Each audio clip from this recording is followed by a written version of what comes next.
Bikin gemetar ketakutan Roy Suryo CS. Perkara ini sebentar lagi. Tinggal menunggu selangkah lagi. P21. Kalau sudah P21, Roy Suryo CS langsung ditahan. Ini langsung diungkap ya oleh pihak penyidik Polda Metro Jaya, teman-teman. Waduh, ini makin seru saja. Ini dia videonya. Mari kita tonton bersama sampai habis ya. Bila sudah lengkap pemeriksaan tersebut, maka berkas perkara akan dikirim lagi oleh kejaksaan. Apabila kejaksaan menyatakan bahwa berkas perkara tersebut sudah lengkap, P21, kita akan melaksanakan tahap 2, penyerahan tersangka dan barang bukti. Waduh. Ini sudah sangat jelas ya teman-teman. Ini pernyataan Polda Metro Jaya. P21, perkara ini bikin gemeteran, cemas, memikirkan bagaimana dinginnya jeruji besi. Sebentar lagi teman-teman. Tidak sabar lagi menunggu proses ini. Melihat mereka-mereka ini yang selama beberapa bulan terakhir terus berkuar-kuar nyinyir fitnah ke Bapak Jokowi. Pakai baju Shopee atau gimana nih? Menurut kalian teman-teman. Mari kita lanjut video berikutnya. Kita pengen juga ngeliat abang ditahan sama Roy Suryo dan kawan-kawan itu. Lanjutkan lu Bung Risman. Memang ada ajakan, memang ada godaan untuk Bung Risman damai. Abang jauh lebih nggak gimana, abang tuh tong kosong dari bunyinya. Terlalu berisik tapi nggak ada isi, bang. Cara tentang ilmiah gitu. Ilmiah apa? Alat uji abang fotokopian kok ilmiah? Dari mana sehatnya? Alat ujinya bukan ijazah Pak Jokowi, abang klaim itu palsu. Dari mana ilmiahnya, bang? Dari mana? Dari uploadan abang ambil gitu loh. Tapi abang sudah berani melakukan statement ke publik bahwa itu palsu ilmiah. Dari mana? Rasionalitas kita keganggu. Abang mengklaim penelitian ilmiah. Dari mana itu? Kalau dari Bung Semar jasa Pak Jokowi jadi dasar abang teliti. Bung Semar bilang ini nggak ilmiah, tapi kalau dari Bung Risman ini menganggap harus dibuktikan karena obat ujinya ilmiah. Terakhir Bung Risman. Aduh, Rismon langsung terdiam teman-teman. Dikatain sama Bang Semar, tong kosong nyaring bunyinya.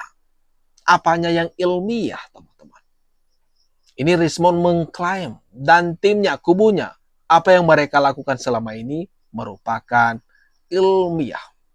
Tapi bukti mereka juga fotokopi. Mari kita lanjut ke video berikutnya. Kalau maaf itu urusan pribadi lah, saya kira nggak ada masalah. Betul. Berarti masih ada peluang ya, Pak? Ada peluang untuk memaafkan mereka ketiga ya, Pak? Tidak ada masalah, memaafkan kan urusan pribadi, urusan hukum kan lain. Misal mereka datang seperti Egy Sujana ke kediaman seperti apa? Kan misal. Proses hukum jalan ya, Pak? Tetap. Nah, kemarin kan kita diperiksa lagi, ada pemeriksaan tambahan itu. Waduh, langsung ketar-ketir nggak tuh? Roy Suryo CS mendengarkan pernyataan Bapak Jokowi ini. Kalau soal maaf memaafkan itu urusan pribadi. Kalau soal hukum itu urusan hukum. Jadi kalau kabar mereka sekarang ngemis supaya kasus ini dihentikan di SP3, udah buang jauh-jauh tuh mimpi kalian. Pak Jokowi tidak mau damai. Bapak Jokowi mau terus melanjutkan kasus ini sampai ada yang ditahan dan masuk bui. Waduh. Mari kita lanjut video berikutnya, teman-teman. Bang Bonatua tadi Michael Sinaga menyatakan ada yang salah ketika mendapatkan salinan ijazah. Kira-kira apa yang salah ini? Jadi ini harus diingat dulu ya, bahwa saya juga berangkat ke KPU ini sudah punya modal dasar bahwa di kita itu, di saya juga, di Bang Mikael juga sudah ada namanya ijazah fotokopi yang seperti ini, tapi diperoleh dari pintu belakang istilahnya. Apa tuh? Dari yang informasi yang orang yang tepat tapi tidak pada waktu yang tepat, kan gitu, tidak bisa ditanggung secara hukum. Jadi mereka sepertinya punya kopekan yang menyatakan bahwa versi mereka itu berbeda dengan versi yang saya dapat dari pintu depan. Seperti itu. sorry. Jadi ada beberapa item ya yang tampak berbeda dengan versi mereka. Bang, sorry, bisa dijelaskan lebih sederhana kira-kira pintu belakang, pintu depan tuh maksudnya apa dalam kasus ijazah Waduh. ini? Jadi kan di KPU itu kan banyak orang ya. Yang mungkin sudah pensiun, yang kerja, yang komisioner, macam segala. Itu kan memberikan informasi yang di luar dari jurisdiksi mereka ya.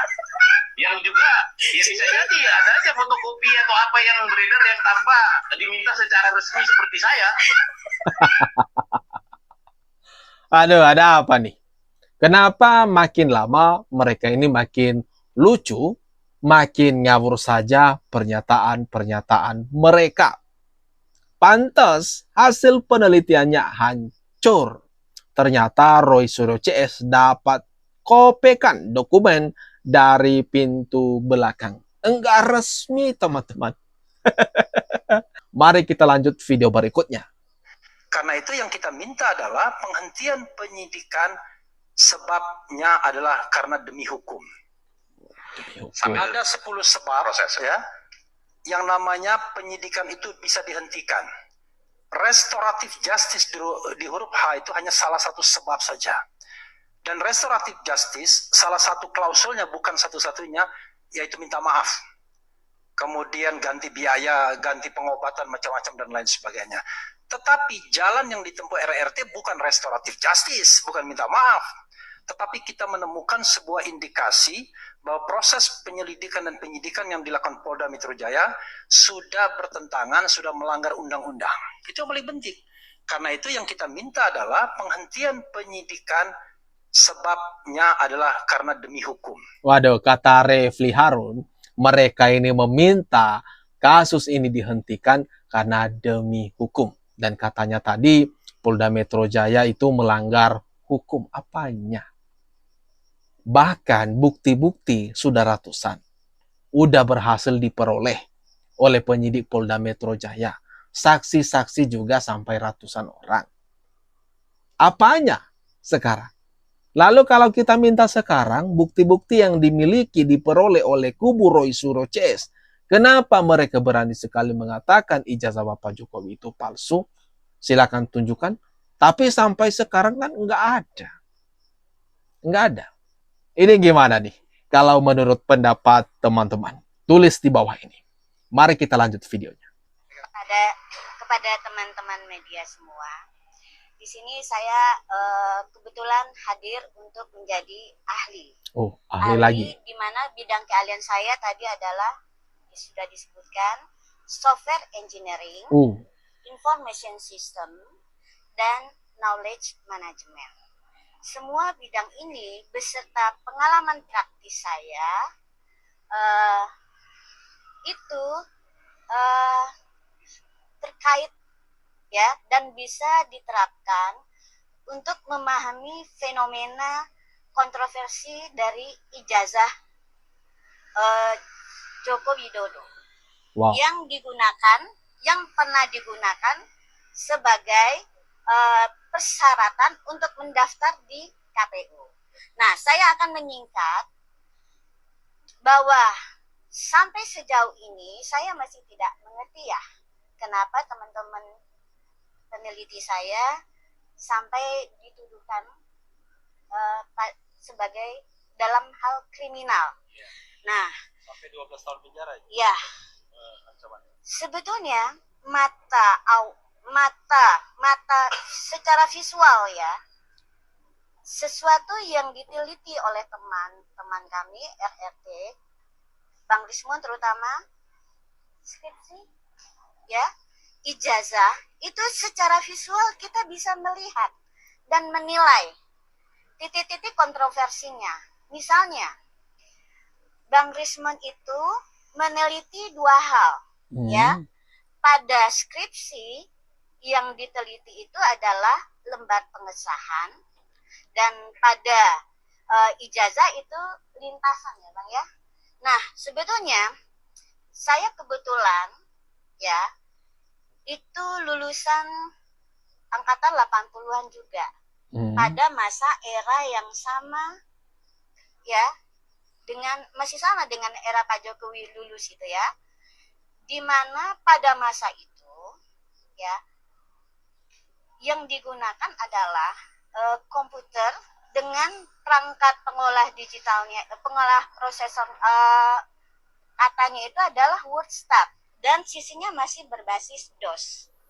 Dan mata Bang Rismon yang jeli melihat kejanggalan dari lembar dokumen tersebut, di mana saya juga menilai setelah yang disampaikan Bang Rismon, saya juga jadi melihat karena ada yang disampaikan ya bahwa titik-titik antara spasi antara huruf kata itu memang sangat konsistensinya itu tinggi dan itu nggak mungkin dihasilkan dari suatu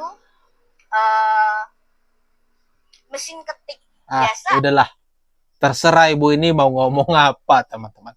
Kayaknya baru ngarang ini dia ya.